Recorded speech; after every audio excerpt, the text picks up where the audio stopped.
need to be able to benefit from the development programs that are being undertaken. Economic recovery will not be sufficient. People need to reconstruct communities, re-establish social norms and values.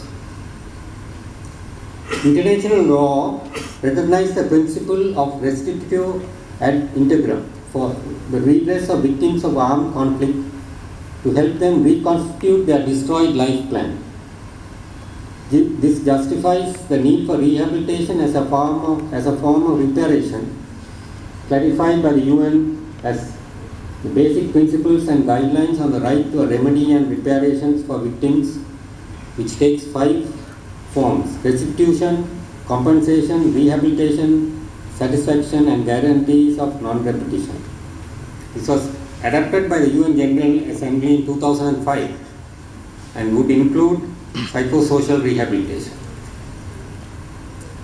In northern Sri Lanka as a whole, but particularly in the northern east and the so-called border areas, have undergone a disaster of enormous proportions.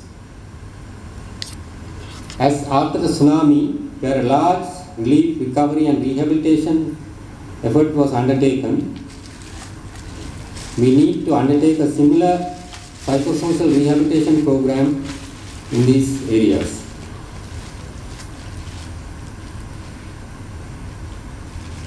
However, taking into account the sensitive post-war context of virtual martial law, where social work is not permitted, we would like to recommend the following.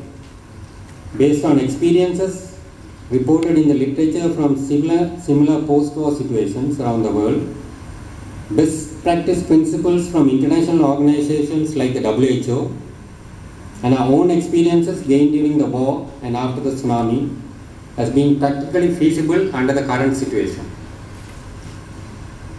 Training community mental health workers. During the war and after the tsunami, we tried to increase local awareness and transfer knowledge and skills on how to deal with common mental health and psychosocial issues to local resources. This was done through training of community level workers and community resources in villages. At the same time, we try to strengthen and expand on existing resources and capacities, like the primary health workers, to deal with common mental health issues, and also engender local participation, leadership, decision making, planning and implementation to rekindle collective hope, trust and efficacy, to rebuild community agency and resilience. An innovative community-based program was designed by the WHO after the tsunami by training community support officers or CSOs to look after the mental health and psychosocial needs of families and implemented effectively all over the affected areas of Sri Lanka. The same CSOs were then later mobilized to work in the IDP camps in Vavuniya in 2009 and are now being deployed in the resettlement process through a program of the Sri Lanka College of Psychiatrists and World Vision, but in limited numbers. So we need to increase the numbers and the training. As a functioning family is the basic building block and foundation of Tamil communities, it would be essential for the community workers to promote restoration and functioning of the family. And this can be done through some of these different measures by the community workers. A sense of agency and control determining their own future and a belief in the collective efficacy has to be restored in the family and community.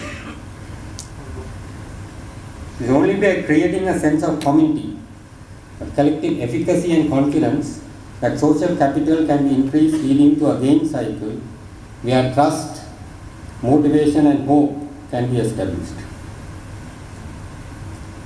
This is the idea of this model.